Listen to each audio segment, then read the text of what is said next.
Nós também queremos lembrar aos irmãos que domingo pela manhã acontecerá o encerramento do trimestre. Haverá um café da manhã especial e a entrega das novas lições será domingo também, né? Então venha, coloque o seu despertador para as 7:30 da manhã, você que tem dificuldade de acordar. Quando ele tocar, não desligue, tá? Levante e venha para a escola bíblica dominical. Meus queridos irmãos, eu convido-os a lermos a palavra de Deus. Vocês podem permanecer sentadinhos como estão. Abra sua Bíblia em Lucas capítulo 23. Vamos ler os versículos 44, 45 e 46. E era já quase a hora sexta, e houve trevas em toda a terra até a hora nona. E escurecendo-se o sol, rasgou-se ao meio o véu do templo. E clamando Jesus com grande voz, disse: Pai, nas tuas mãos entrego o meu espírito. E havendo dito isto, expirou. Todos os meses nós temos um culto chamado culto de Santa Ceia. E nesse culto nós enaltecemos esses elementos, que são os elementos centrais da Páscoa do Novo Testamento. No Antigo Testamento, a Páscoa foi uma festa instituída para celebrar a libertação do povo de Israel. Amém? No Novo Testamento, Jesus cumpriu em si as profecias e aquilo que era previsto ou pré-anunciado na própria Páscoa do Antigo Testamento. Aproveitando esse período, nós lemos nesta noite esse texto conhecido pela igreja, onde o nosso Senhor Jesus cumpriu a mais sublime, a mais perfeita e linda missão que já existiu na história da humanidade. Jesus entregou a sua vida na cruz do Calvário por nós. Graças a Deus. Eu gostaria, em rápidas palavras, de fazer aqui uma retrospectiva nos últimos dias que antecederam a crucificação de Cristo. Olhe para cá para você entender a mensagem. Começando na sexta-feira, 7 dias antes da crucificação de Cristo, 6 dias antes da Páscoa, sexta-feira, Jesus foi à cidade de Betânia fazer uma visita ao seu amigo Lázaro, e Marta e Maria, que eram suas irmãs. No sábado, não há registro do que Jesus fez, não há registro da sua agenda. No domingo, aconteceu aquilo que está registrado em Mateus capítulo 21, chamado de entrada triunfal de Jesus em Jerusalém. A multidão que ali se aglomerou recebeu Jesus com brados de júbilo e alegria, dizendo: Hosanas, bendito é aquele que vem em nome do Senhor. Na segunda-feira, Jesus foi ao templo, realizou aquilo que ficou conhecido como a segunda purificação do templo. Os vendedores, os cambistas, estavam no pátio do templo, e aquele trabalho profanava o templo do Senhor. E na segunda-feira, Jesus chegou ali no templo e expulsou aqueles cambistas, e inclinou, derrubou as suas mesas. Na terça-feira, Jesus Cristo passou o dia pregando no Monte das Oliveiras. Foi na terça-feira que Jesus pregou inúmeras parábolas, algumas delas conhecidas como parábolas do reino, que está escrito em Mateus capítulo 24. Na quarta-feira, não há registro bíblico a respeito da agenda de Jesus. Na quinta-feira, Jesus reuniu os seus discípulos para a realização daquilo que ficou conhecido como a última ceia. Mas na verdade não foi a última ceia, foi a primeira ceia, porque ali Jesus estava instituindo esta ordenança para a sua igreja, para o seu povo. Foi na noite da quinta-feira que Jesus Cristo, reunido com os seus discípulos, conforme está lá em João, capítulo de número 13, Jesus Cristo realizou ali a primeira ceia da história do cristianismo. Ele dividiu o pão, deu aos discípulos e depois semelhantemente o fez também com o vinho consagrado. Foi ali na quinta-feira que Jesus Cristo disse aos seus discípulos: um de vós há de me trair, e é aquele que coloca comigo a mão no prato. Apesar de Jesus ter sido muito claro, os discípulos ainda tiveram dúvida, porque Jesus depois disse para Judas: o que tu tens de fazer, faz logo. E os discípulos interpretaram que se tratava de alguma missão, de uma outra situação. Isso aconteceu na quinta-feira. Ainda na quinta-feira à noite, Jesus vai ao Getsemane, ao horto do Getsemane, e ali Jesus Cristo intensamente entra na presença de Deus em oração. E como homem, 100% homem, dotado de limitações, não limitações morais, mas limitações como homem, ele sentiu dor, ele sentiu angústia, e a Bíblia diz que o seu suor se tornou como em gotas de sangue. Após a sua estadia ali, na oração, naquele momento de aflição, diz a Bíblia, um de seus discípulos o traiu, e o identificou com um beijo, e Jesus foi preso ali pelos malfeitores romanos. A partir da prisão, na noite de quinta-feira, na verdade na virada da quinta-feira para a sexta-feira, Jesus é preso. E a madrugada foi muito agitada em Jerusalém, porque um processo judicial que levaria meses para culminar na execução de quem quer que fosse o condenado, foi sintetizado em algumas horas.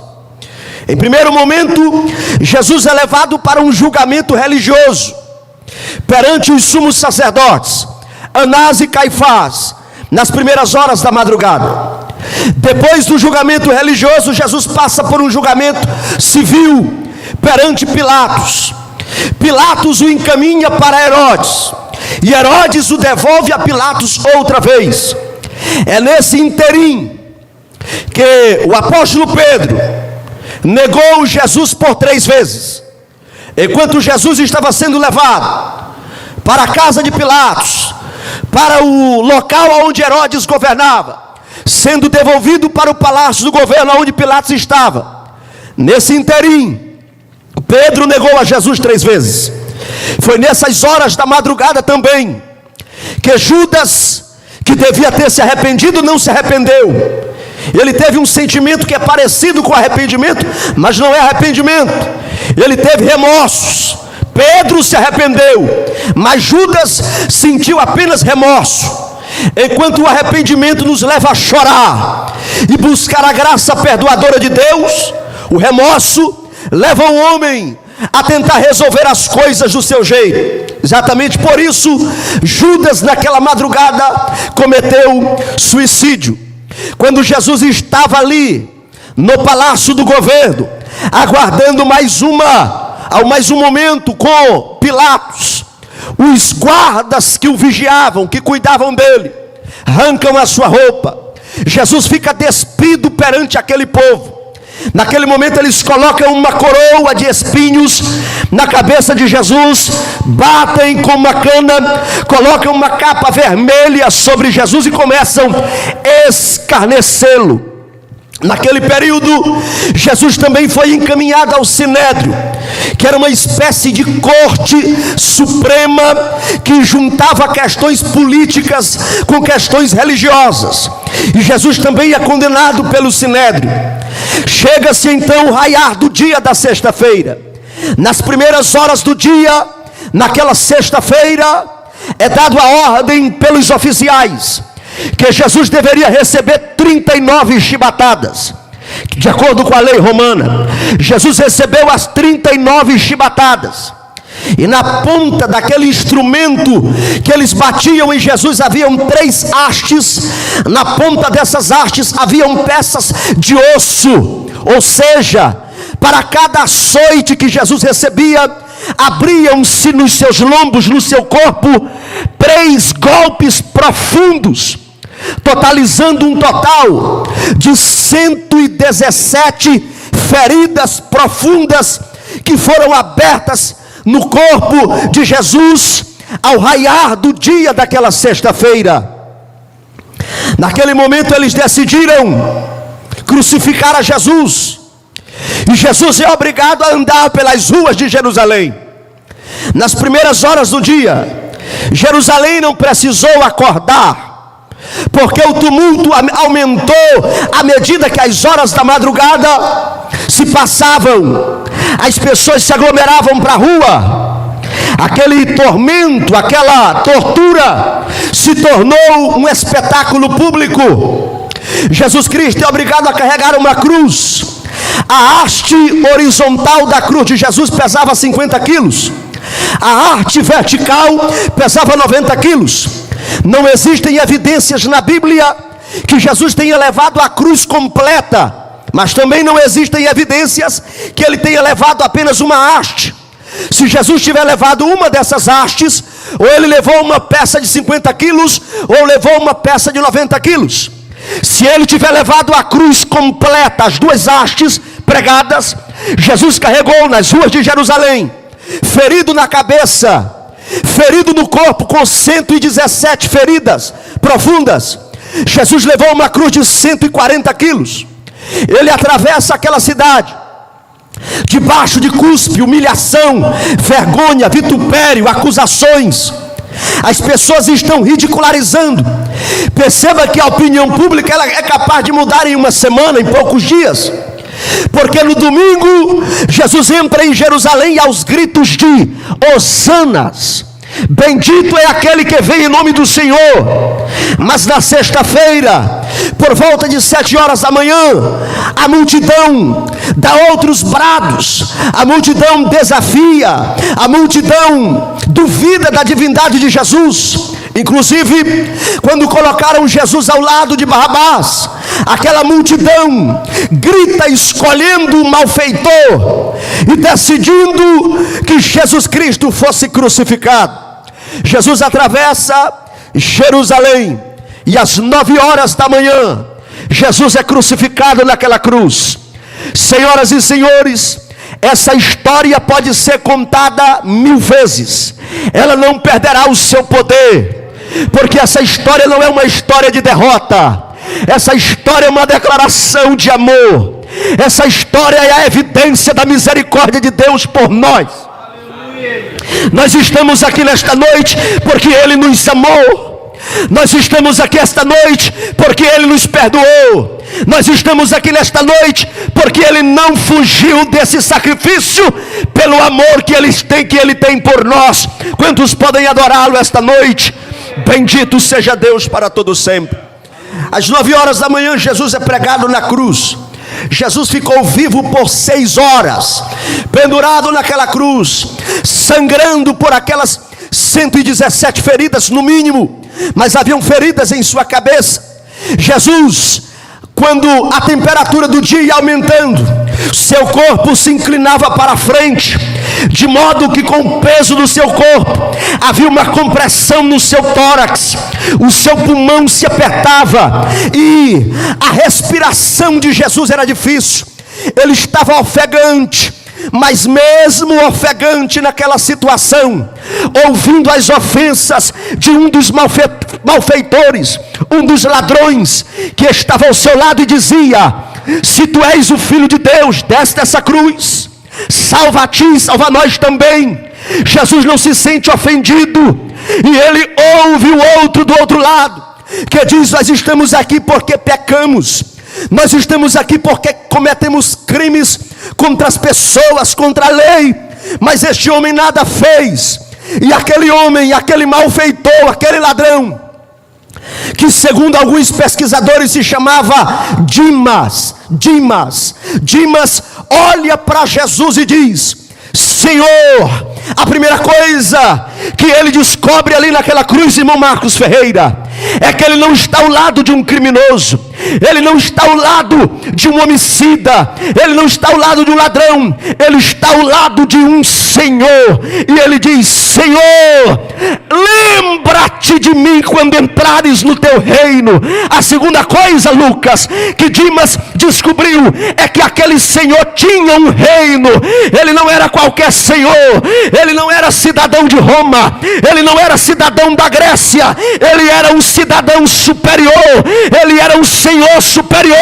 E ele disse: lembra-te de mim quando entrares no teu reino.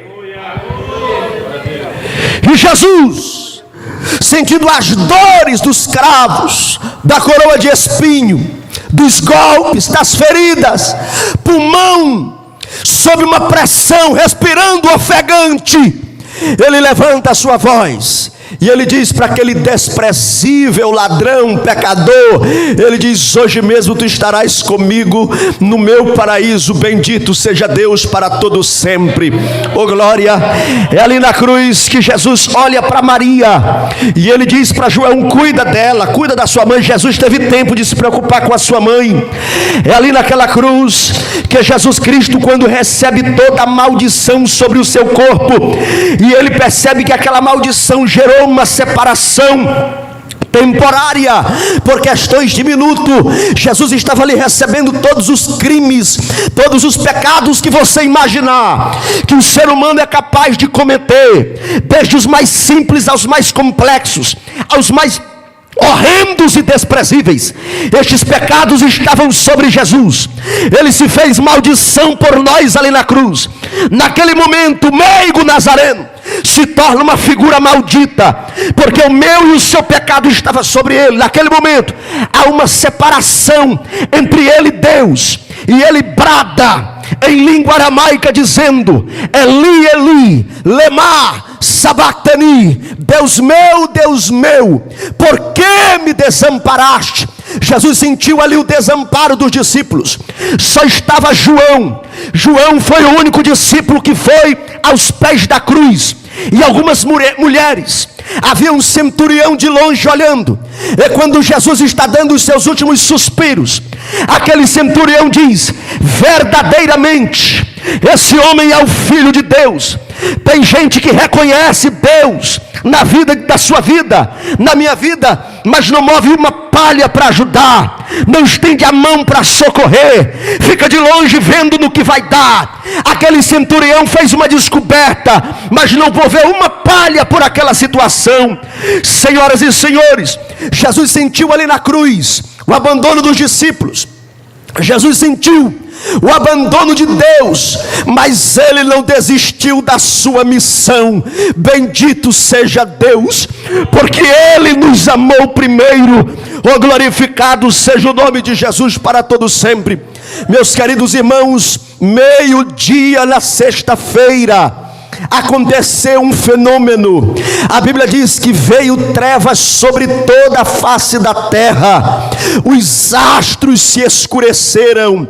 Não foi, queridos irmãos, um eclipse solar. Os eclipses que acontecem, eles demoram, o mais que já demorou, que já foi contabilizado, demorou 7 minutos e 31 segundos. Mas aquela escuridão que veio não somente sobre Jerusalém, ela já foi encontrada nas pesquisas dos astrônomos, já foi encontrada nas pesquisas dos cientistas, que de fato na época entre o ano 27 e o ano 33 da era cristã, quando Pilatos era o governador da Judéia, governador daquela região, houve uma escuridão, não somente nos termos de Israel, mas uma escuridão com maior abrangência. Aquilo ali era a evidência da tristeza.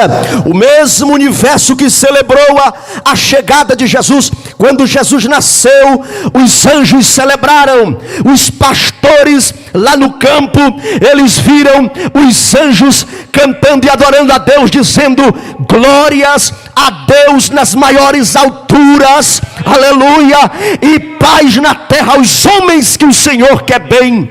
Os anjos comemoraram o nascimento de Jesus, os astros participaram do nascimento de Jesus, os magos que vieram do Oriente vieram guiados por uma estrela. Oh, bendito seja Deus para sempre. Agora esse mesmo universo percebe o seu Criador recebendo a maldição, recebendo o pecado, e esse mesmo universo, sol, lua, estrelas, todas as constelações negam o seu brilho, negam o seu fulgor, porque o Criador de todas as coisas está na condição de um simples mortal, como escreveu o apóstolo Paulo em Filipenses capítulo de número 2, ele diz: de sorte que haja em vós o mesmo sentimento que houve também em Cristo Jesus, que existindo na forma de Deus, não usurpou ser igual a Deus, mas aniquilou-se a si mesmo, assumindo a forma de homem, assumindo a forma de servo, e ele desceu do céu até esta terra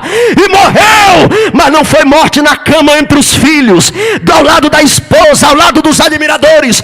Ele morreu como um bandido na cruz, foi depositado em uma tumba, mas a Bíblia diz que Deus o exaltou soberanamente e lhe deu um nome que está acima de todo nome, e a esse nome, oh glória, quantos podem adorar a esse nome esta noite? Todo joelho vai se dobrar a este nome. Tem gente que não pisa em igreja, tem gente que não vem na igreja, existem os inimigos de Deus, mas todos estes, no dia do juízo final, terão que dobrar os seus joelhos perante a presença majestosa daquele que está vivo para todo sempre. Oramanda, siamancho, remai. Jesus está vivo para todo sempre. Meio-dia na sexta-feira, a terra escureceu, o véu do templo se rasgou, e não foi de baixo para cima. A Bíblia faz questão de dizer que foi de cima para baixo. Um véu que tinha uma espessura grandiosa, não era um pano como essa cortina, como panos, era uma espessura grandiosa. Aquele véu sobrenaturalmente se rasgou, a sentença estava paga. Jesus Cristo estava pagando o alto preço que eu e você não podíamos pagar. E eu gosto sempre de esclarecer, meus distintos irmãos e irmãs, esta noite, eu gosto sempre de esclarecer que Jesus não pagou o preço para o diabo, porque quem peca, não peca contra o diabo, quem peca, peca contra Deus. Quem peca não ofende o diabo, quem peca ofende a Deus. Jesus na cruz do Calvário, ele está pagando o preço para a própria justiça de Deus. A conta que eu e você não podíamos pagar, Jesus Cristo pagou na cruz. Às 3 da tarde, o texto que lemos em Lucas, capítulo de número 23, versículo 46, exclamando Jesus com grande voz, disse: Pai, nas tuas mãos entrego o meu espírito. Nas tuas mãos entrego o meu espírito. E havendo dito isto, expirou. Bendito seja Deus para sempre. Senhoras e senhores, durante muito tempo eu ouvi alguém dizer que o diabo comemorou quando Jesus morreu, e eu acreditava nisso, irmãos. Mas eu preciso dizer para você nesta noite que candidato derrotado não comemora um dia depois da eleição. E Satanás, aleluia, ele não ganhou quando Jesus morreu. Quando Jesus morreu na cruz do Calvário, foi a maior derrota do diabo. Não olhe para o Cristo na cruz. Eu sei que à medida que eu prego, você idealizou as imagens da sua mente. Não veja uma vítima, não veja um desvalido. Enxergue Jesus na cruz como o maior campeão da história. O diabo tentou matá-lo antes da cruz, porque se Jesus não chega à cruz, a salvação não vem até nós. O diabo tentou matar Jesus quando ele era uma criança, através do decreto de Herodes. O diabo tentou matar Jesus quando Jesus foi em Nazaré, e os moradores se revoltaram com a pregação de Jesus. Levaram Jesus até um alto monte para jogá-lo abaixo, mas eles não conseguiram. O diabo tentou matar Jesus quando levou Jesus para o pináculo do templo e disse: lança-te daqui para baixo. O diabo estava tentando induzir Jesus ao suicídio. O diabo tentou matar Jesus no Getsêmani. Aquela agonia que Jesus sentiu lá no Getsêmani, que o seu suor se tornou sangue, é uma enfermidade chamada diapidese, que acomete pessoas que estão debaixo de uma grande pressão emocional. Quando Jesus Cristo disse assim: Pai, passa de mim esse cálice, eu defendo a ideia. Jesus não estava pedindo para se livrar da cruz, porque ele queria chegar à cruz. Ele veio à terra para ir à cruz. Quando Jesus disse: Pai, passa de mim esse cálice, Jesus estava dizendo: não deixa o diabo me matar aqui no jardim do Getsêmani. Jesus estava jorrando, expelindo sangue pelos seus poros, uma doença emocional, uma pressão, e naquele momento Jesus podia morrer. O diabo queria matar Jesus ali no jardim, e Jesus disse: Pai, passa de mim esse cálice. Jesus estava dizendo: me ajude a vencer essa prova, porque eu preciso chegar na cruz do Calvário. Pedro tentou impedir, e Jesus disse assim: coloca a tua espada na baía. Se Jesus quisesse, chamaria os seus anjos para aniquilar os seus opressores, mas voluntariamente ele se entregou na cruz. Isso é amor, isso é graça. Isso é amor, isso é graça. Lamentavelmente muitas pessoas vão fazer um jejumzinho essa semana, chamada de santa por muitos, e eles acham que estão bem com Deus. Semana que vem, cachaça, farra, forró, imoralidade. Na outra Semana Santa faz uma graçazinha na igreja. O sacrifício de Jesus não merece uma data no teu calendário. O sacrifício de Jesus merece uma vida de propósito nesta terra. Jesus não quer uma agenda com você. Jesus não quer um encontro com você simplesmente uma vez no ano.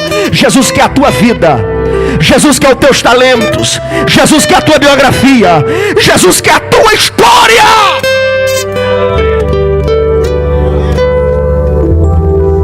Aleluia. Quantos reconhecem a misericórdia de Deus sobre as nossas vidas? Você reconhece a misericórdia de Deus sobre nós? Você pode agradecer a Deus por tudo que Ele fez por nós. Jesus Cristo foi tirado da cruz antes das 6 horas da tarde da sexta-feira. Antes das 6 horas da tarde, porque de 6 horas os judeus não podiam mais fazer esse tipo de trabalho. José de Arimateia, um senador, reivindica o corpo de Jesus, auxiliado por Nicodemos.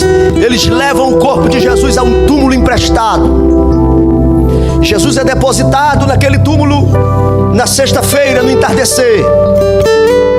O apóstolo Paulo, os escritores do Novo Testamento corroboram dizendo que nesse período entre morte e ressurreição, Jesus prega aos espíritos em prisões. Não é uma pregação evangelística. Jesus não foi evangelizar ninguém. Jesus foi pregar uma mensagem de triunfo. A promessa se cumpriu. A promessa se cumpriu. E a Bíblia ainda diz que Ele levou cativo o cativeiro.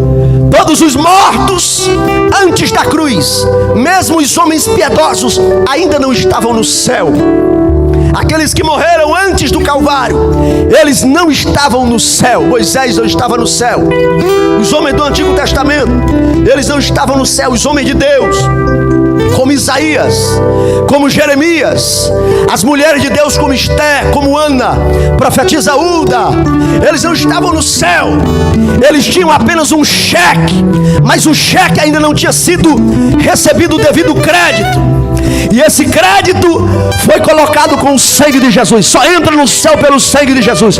É por isso que Paulo escreveu dizendo que ele foi às regiões mais baixas e levou cativo o cativeiro. Aqueles que não podiam entrar no céu, porque o sangue do Cordeiro ainda não havia sido derramado. Agora eles saíram do paraíso temporário e eles entraram na glória celestial pelo poder do sangue de Jesus Cristo. Oh, alabachou, remada, se amai, remar. Essa mensagem não é mensagem de derrota. Levante a sua mão. Você veio aqui esta noite para receber uma mensagem de esperança. A cruz é vitória. A cruz é o cenário da vitória sobre o pecado, sobre o inferno. Receba esta graça de Deus sobre a sua vida. Você é vencedor. A cruz de Cristo, o sangue de Cristo nos faz vencedores para a glória de Deus.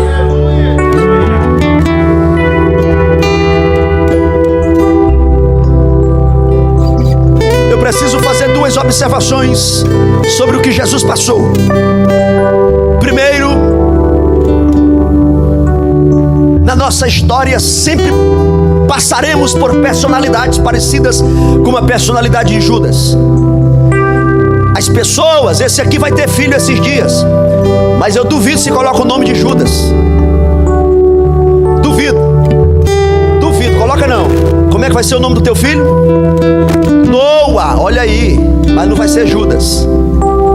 Se demorar 1000 anos, a história da humanidade ainda, esse nome tem pouquíssimos exemplares em volta da terra. O que foi eliminado foi apenas o nome, Judas, mas a personalidade continua por aí. Jesus foi entregue aos malfeitores por Judas. Judas, aquele que colocou a mão, e ele colocou a mão tão suave no prato, que até confundiu, os discípulos nem entenderam que era ele. Judas era acostumado, a mão dele era leve, Mateus, porque a Bíblia diz lá em João capítulo 13, a Bíblia diz, na verdade, lá em João capítulo 12, no jantar, em Betânia, quando Maria derrama o perfume aos pés de Jesus, Judas diz assim: que desperdício! Esse dinheiro deveria ser guardado para ajudar os pobres. Aí o texto diz que ele não estava preocupado com pobre coisa nenhuma, era porque ele era ladrão e ele metia a mão na bolsa. Olhe para cá, Judas tirava da bolsa para encher os seus bolsos, e quanto mais os seus bolsos se enchiam, mais o seu coração se esvaziava. Se esvaziava porque Judas teve o melhor pastor, teve o melhor líder, teve o melhor referencial, teve a maior oportunidade, ouviu as melhores pregações, mas tomou a pior decisão. Judas viveu para morrer. Judas beijou a porta da salvação, mas foi para o inferno. Bolso cheio, coração vazio. Jesus Cristo foi o oposto. Jesus Cristo morreu para viver, e Ele vive eternamente. Ele vive para todo sempre. Pastor Erlessandro, por que Jesus passou por tudo isso?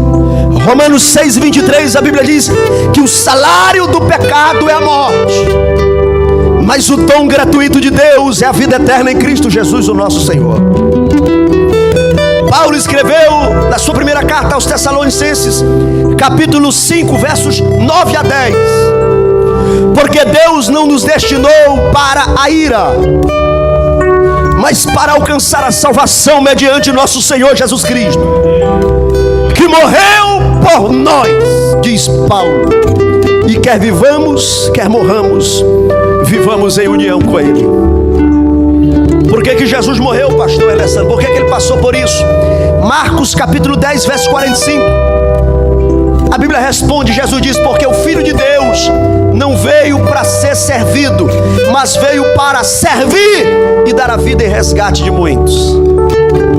Sabe por que Jesus não desceu da cruz? Por que Jesus não desertou da sua missão? Por que Jesus não fugiu da sua missão? porque Ele sabia que você iria nascer. Ele conhece aquela data que está na tua certidão de nascimento. Ele sabe o teu endereço. Ele sabe as tuas fragilidades. Por mais que a gente disfarce, irmão Ed, mas Jesus conhece todos os nossos defeitos. Jesus conhece aquilo que nós não temos coragem de contar para ninguém. Ele conhece. Foi por isso que Ele não desceu da cruz, porque Ele sabia que os nossos BOs, que os nossos pecados, que os nossos problemas, nós não teríamos condições de resolver pela nossa inteligência, não resolveremos pela nossa influência. Eu sou amigo do político, eu sou amigo do empresário, não resolve nada no mundo espiritual. É só o sangue de Jesus que nos purifica de todo pecado. Oh glória! E nesta noite deixa ecoar no mundo espiritual, que saiba Satanás e seus demônios, que o sangue de Jesus nos purifica de todo pecado. Se você chegou aqui nesta noite debaixo de uma sentença de acusação, o sangue de Jesus te purifica de toda mancha. Jesus quer te dar um abraço de perdão essa noite. Jesus quer te perdoar e te lavar com o seu sangue. Jesus quer te encher do Espírito Santo outra vez.